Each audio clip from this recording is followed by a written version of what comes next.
Bloomberg Audio Studios. Podcasts, radio, news.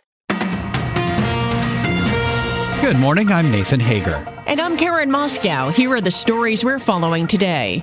Karen, we begin with Super Bowl 60. The Seattle Seahawks beat the New England Patriots 29-13 for the franchise's second NFL title. For the details, we bring in Bloomberg's John Stashower. John. All right, Nathan, thank you. There's that old sports cliche. Offense wins games, defense wins championships. It was the Seattle defense that carried them to the victory in Super Bowl 60 in Santa Clara. In fact, the Seahawks defense scored as many touchdowns as their offense. The Patriots have a first down, and the clock is ticking at 4:38, and they trail 22-7. Shotgun snap, 44 Seattle. He's hit as he drops back. The ball free, picked up by Noosu, running down the side, 30, 20, 10, 5, touchdown! That's what won the call of one of 3 second-half turnovers by Patriots quarterback Drake Maye. He got sacked 6 times. New England, through the first 3 quarters, had only 5 first downs and only 78 yards of offense. The Seahawks won 29-13. Running back Kenneth Walker with 135 yards, named Super Bowl MVP. Much more coming up in sports. John Stashower, Bloomberg Radio. Karen. And we look at markets now, Nathan. Bloomberg has learned that Chinese regulators have advised financial institutions to rein in their holdings of US Treasuries, citing concerns over concentration risks and market volatility. The guidance, which was communicated verbally to some of the biggest Chinese banks in recent weeks, reflects growing wariness among officials that large holdings of U.S. government debt may expose banks to sharp swings. Bloomberg's Mark Cranfield covers Asian markets for Bloomberg News. The Chinese authorities are warning their banks at home, if you have got Treasury holdings at the moment, or U.S. bonds in general, prepare for a lot more volatility, possible curve steepening, and you might not be the only ones. Don't be the last one out of the gate, because once the dollar and bonds start to move, it could be pretty big in these situations where Treasuries haven't moved a great deal over the past few weeks. Volatility could increase very quickly. Nobody wants to be the last person through the exit door. Bloomberg's Mark Cranfield says the move was framed around diversifying market risk rather than anything to do with geopolitical maneuvering or a fundamental loss of confidence in U.S. creditworthiness. And staying in Asia, Karen, Japan's Prime Minister Sanae Takaichi secured a historic election triumph, marking her as the most powerful leader in Japan's post-war era. Takaichi's Liberal Democratic Party won a 2/3 supermajority in Sunday's lower house election. Analysts say it would be a clear mandate for Takaichi to use fiscal stimulus to break a long-standing deflationary cycle. Treasury Secretary Scott Bessent spoke about the election on Fox News' Sunday Morning Futures.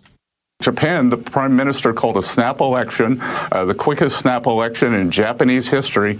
And boy, has she had a big victory today. She's going to have 2/3 majority in the upper house. President Trump endorsed her last week. She is a great ally, great relationship with the president. And when Japan is strong, the U.S. is strong in Asia. That was Treasury Secretary Scott Bessent on Fox News. Later on X, Takaichi said she's looking forward to visiting the White House in the spring to strengthen the Japan-U.S. alliance. In the UK, Nathan, Keir Starmer's future is in the balance after a crisis over the appointment of Peter Mandelson as ambassador to Washington claimed the prime minister's closest aide. We head to London now. Get the latest with Bloomberg's James Wilcock. James, good morning. Good morning, Karen. Nathan, the Prime Minister meets his Labour Party lawmakers tonight as his aides tell Bloomberg they are bracing for some of Starmer's senior ministers to walk into number 10 Downing Street and threaten to quit unless he steps down. 18 months after winning a landslide majority, the UK leader's job is on a knife edge. It wasn't supposed to be this way, but a series of policy U-turns, a plummeting popularity, and now fallout from the Epstein saga has changed the narrative around this Prime Minister. Now in markets and in Westminster, many are asking if his days are numbered. In London, James Wilcock, Bloomberg Radio. All right, James, thank you. Iran's President Masoud Pezeshkian described Friday's nuclear talks with the U.S. as a step forward. In an online post, the leader said dialogue has always been Iran's strategy, but he added the regime would not be intimidated. In recent weeks, President Trump has moved large amounts of military power to the Middle East and threatened strikes. The president called Friday's talks, quote, very good, and said another meeting is set for early this week. In Washington, Nathan, lawmakers have less than a week to reach an agreement on reining in immigration enforcement before funds run out for the Department of Homeland Security. House Minority Leader Hakeem Jeffries says Democrats won't give in on any of their demands on Border Patrol and immigration and customs enforcement. We know that ICE is completely and totally out of control. They've gone way too far, and the American people want them reined in. House Minority Leader Hakeem Jeffries discussed Democrats' list of 10 proposed restrictions on CNN's State of the Union. Republican Congressman Tony Gonzalez of Texas says some demands like body cameras make sense, but he says Republicans will not give in on other proposals. I'll tell you what's not going to be in there. Amnesty for illegal aliens. I'll tell you what's not going to be there. Stripping away protections for law enforcement officers that are trying to protect themselves. If rioters get to wear masks, then law enforcement gets to wear masks. Texas Republican Tony Gonzalez appeared on CBS's Face the Nation, which you can hear every Sunday on Bloomberg Radio. If Congress can't reach a deal by Friday night, a DHS shutdown would affect Customs and Border Protection, FEMA, the Transportation Security Administration, and the Coast Guard. ICE would still have $75 billion in funds from President Trump's tax and spending cut law. Karen, the Trump administration plans to appeal a temporary court order blocking the federal government from withholding funds for a $16 billion rail tunnel under the Hudson River between New York and New Jersey. The Gateway Development Commission is building the new tunnel, but had to stop construction late Friday because it has exhausted all its funding resources. New York and New Jersey sued the administration in federal court after Gateway filed its own lawsuit in an effort to unlock more than $205 million of federal funds in the Court of Federal Claims. On Friday, a federal judge sided with the states and ordered the Trump administration to release the funds. Well, Nathan, in a message posted to social media this weekend, today's show anchor Savannah Guthrie addressed whoever is holding her mother. She appeared alongside her siblings, and Guthrie said they will pay ransom for her return. We received your message, and we understand. We beg you now to return our mother to us so that we can celebrate with her. This is the only way we will have peace. This is very valuable to us, and we will pay. Investigators believe Nancy Guthrie was taken against her will last weekend from her home just outside Tucson. DNA tests show blood on Guthrie's front porch was a match to her. That is according to the Pima County Sheriff, Chris Nanos. And in company news, Karen, Novo Nordisk shares are surging this morning. They're up more than 8%, reversing some of last week's plunge. That's after Hims & Hers Health pulled a copycat version of the new Wegovy weight loss pill. Hims & Hers says it'll stop offering the treatment. It said so in a post on X on Saturday.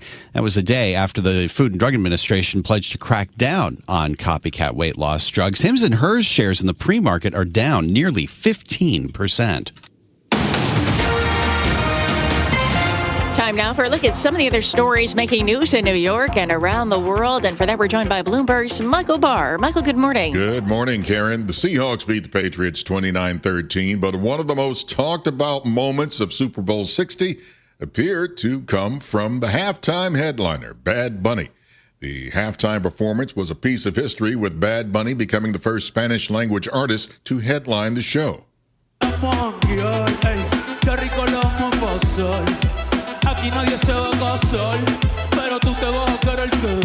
President Trump said his dislike of Bad Bunny was the chief reason he opted not to attend Super Bowl 60. But for many fans, Bad Bunny was the number one reason they were there. Senior Nielsen VP Stacey DeArmas.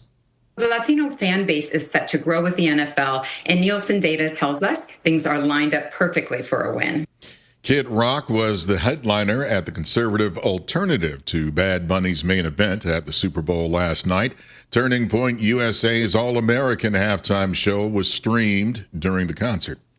There are renewed concerns about press freedom in Hong Kong and beyond after Jimmy Lai, the 78-year-old pro-democracy former media tycoon and a fierce critic of Beijing, is sentenced to 20 years in prison.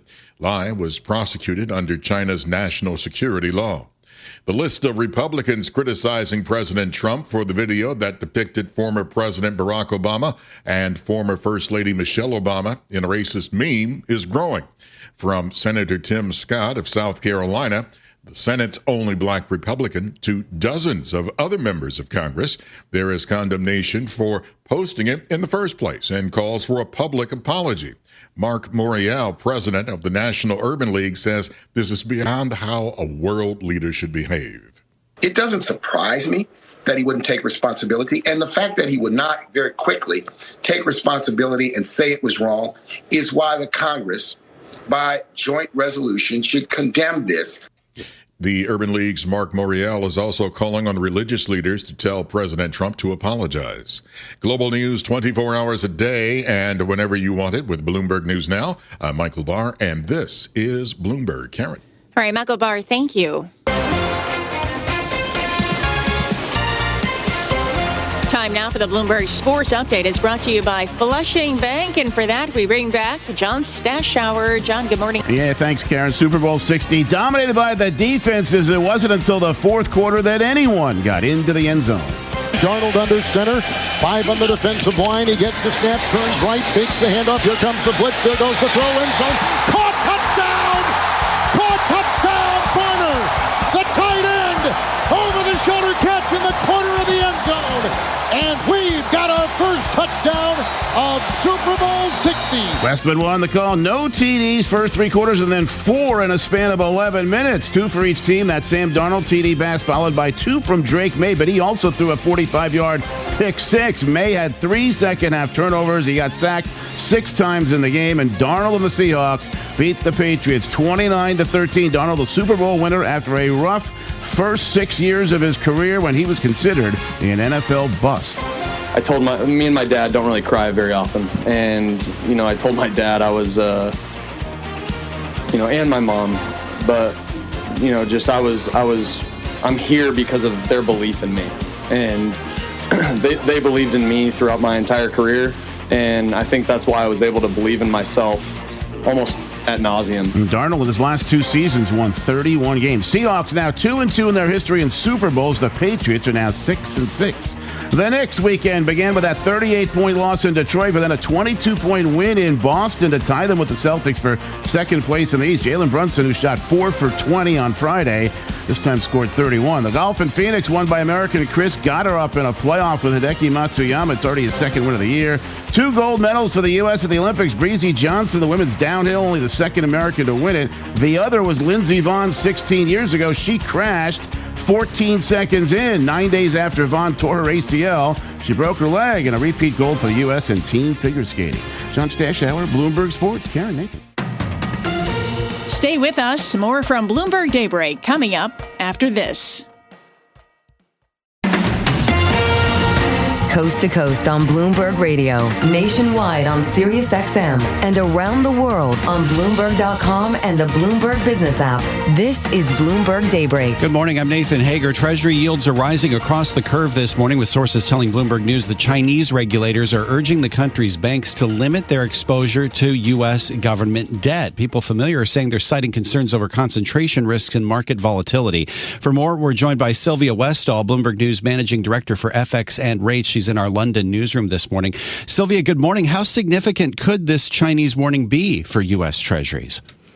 I think the timing is quite interesting. I mean, why they did frame this around diversifying risk, but there has been this sort of recent global trend that's seen India and Brazil lower their exposure to treasuries, and growing doubts kind of about the appeal of US assets. You've had Trump's threats over Greenland, you've had just general unease there, and that's spurred the hunt for alternative assets such as gold.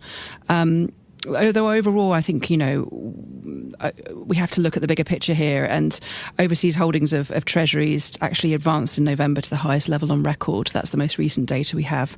So we have countries like Norway, Canada and Saudi Arabia offsetting some of the countries, including China, that have sort of let treasuries go. And overall last year as well, treasuries had their best returns for a long time, and they did particularly well compared to other peers. So it was actually quite a good time to hold treasuries last year, whether you were a domestic or foreign investor. So there's a sort of broader picture here to tell, but definitely in terms of timing and in terms of what it says symbolically, it's an important shift. And part of this timing is Treasury Secretary Scott Bessent on Fox News yesterday saying that Chinese traders could be part of the reason why we saw the volatility in gold last week. Does this point to a new tension point between the U.S. and China? It's definitely been something whenever the US has had tensions with countries around the world that treasuries have come up because, of course, so much of, this huge amounts of US debt are held overseas. I think, I guess the question mark is, what kind of water comes into the Fed and what his outlook is. I do think we're probably going to see more of this back and forth going forward if you kind of look at what the sort of signals that are being sent and the timing of it as well, given this sort of question marks over US assets coming. So I think we're in for a period of volatility, and different countries and different people might blame one or the other. But I think what's certain is that, in this time of volatility, people might try and hold their positions and see where things go. That's definitely what we saw towards the end of the year with treasuries.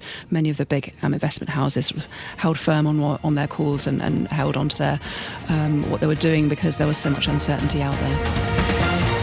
This is Bloomberg Daybreak, your morning podcast on the stories making news from Wall Street to Washington and beyond. Look for us on your podcast feed by 6 a.m. Eastern each morning on Apple, Spotify, or anywhere else you listen. You can also listen live each morning starting at 5 a.m. Wall Street time on Bloomberg 1130 in New York, Bloomberg 99.1 in Washington, Bloomberg 92.9 in Boston, and nationwide on Sirius XM Channel 121.